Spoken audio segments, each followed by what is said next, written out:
Hello बच्चों, आज हम प्रेजेंट परफेक्ट टेंस के बारे में पढ़ेंगे। ठीक है, तो हम स्टार्ट करते हैं। सबसे पहले इसका रूल ये होता है कि सब्जेक्ट लिंकिंग वर्ब, जो कि अगर सब्जेक्ट सिंगुलर है तो हैज़, अगर सब्जेक्ट प्लूरल है तो हैव, और फिर मेन वर्ब में हमेशा हैज़ हैव के बाद third form of the verb आती है। ठीक है, और ऑब्जेक्ट। ठीक है, हमने पहले भी डिस्कस कर चुका है हमारे पहले के वाले वीडियोस में, जिनमें हमने कंटिन्यूअस टेंसेस सब सिखाए हैं कि हमेशा इंग्लिश लिखने का तरीका यही होता है कि subject, linking verb, main verb और ऑब्जेक्ट। बस लिंकिंग वर्ब और मेन वर्ब जो है टेंसेस के हिसाब से बदलते रहते हैं। तो यहाँ पर लिंकिंग वर्ब अगर सब्जेक्ट सिंगुलर है तो हैज़, सब्जेक्ट प्लूरल है तो हैव, और जब भी has have as a linking verb आता है तो उसके बाद हमेशा वर्ब की थर्ड फॉर्म आती है। So we start. वह अपना पाठ याद कर चुका है।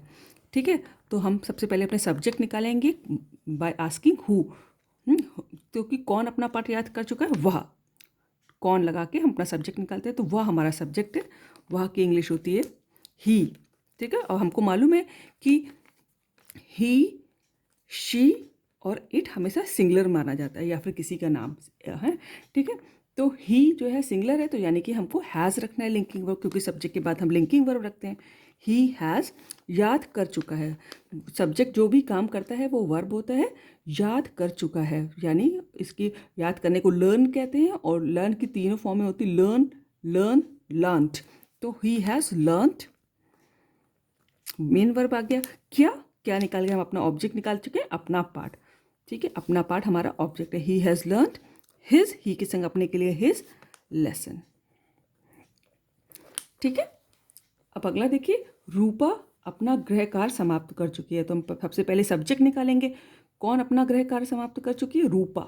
रूपा, रूपा हमारा सब्जेक्ट है, तो सबसे पहले हम सब्जेक्ट रखेंगे। और रूपा एक है, एक लड़की के बारे में बात हो रही है, यानी कि हैज़ रखेंगे, है लिंकिंग वर्ब हैज़। रूपा अब सब्जेक्ट हो गया, लिंकिंग वर्ब हो गया। रूपा अपना गृह कार्य समाप्त कर चुकी है। सब क्या कर चुकी है, समाप्त कर चुकी है। समाप्त करने को फिनिश कहते हैं, और इसकी थर्ड फॉर्म होती है finished. Finish, finished, finished. Rupa has finished, क्या समाप्त कर चुकी है, अपना गृह कार्य। हर लड़की के साथ अपने के लिए हर आता है, हर होमवर्क।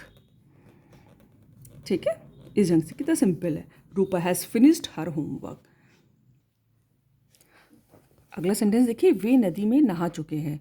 तो कौन नदी में नहा चुका है, वे। तो वे की इंग्लिश होती है दे। मतलब हमको सुनने में लग रहा है कि किसी प्लूरल के बारे में बात हो रही है ना।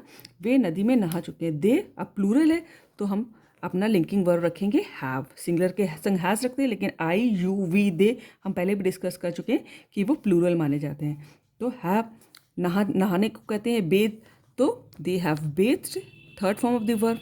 कहाँ, नदी में, इन द रिवर। ठीक है, वेरी सिंपल। और बच्चों एक बात हम आपको और बताएं कि ये जितने भी सेंटेंस होते हैं प्रेजेंट परफेक्ट के, उसमें काम ख़त्म हो चुका होता है। तो हम आपको ये हमेशा फील आएगी कि काम ख़त्म हो चुका है। ज़्यादातर चुका है, चुकी है आते हैं उसके एंड में, लेकिन ज़रूरी नहीं है किया है। आपको बस ऐसी फील आपको सेंटेंस पढ़ने पे आएगी कि काम हो चुका है। जैसे वे नदी में नहा चुके हैं आया। हम अगला देखिए, हमने कहानी सुन ली है। ठीक है, हमको इस सेंटेंस को पढ़ के लग रहा है कि कहानी सुनाई जा चुकी है, और है, चूँकि ये प्रेजेंट है इसलिए है। हमने कहानी सुन ली, तो किसने कहानी सुन ली है, हमने। हमको वी कहते हैं, तो आई, यू, वी दे प्लूरल होता है, तो वी के संग लिंकिंग वर्ब हैव आएगा। सुन चुकी है, हमने कहानी सुन ली है, वी हैव हर्ड। हियर होता है फर्स्ट फॉर्म, तो उसकी थर्ड फॉर्म होती है हर्ड। वी हैव हर्ड क्या, कहानी। द स्टोरी, कोई पर्टिकुलर स्टोरी सुनी होगी ना, तो इसलिए डेफिनेट आर्टिकल द और स्टोरी। ठीक है, अगला अब हम आपको एक सेंटेंस दे रहे हैं, कमेंट में आप हमको इसका ट्रांसलेट करके पूरा बताएंगे। हरी ने पुस्तक नहीं बेची है। ठीक है ना, आप हमको इसका ट्रांसलेट करके बताएंगे। Thank you.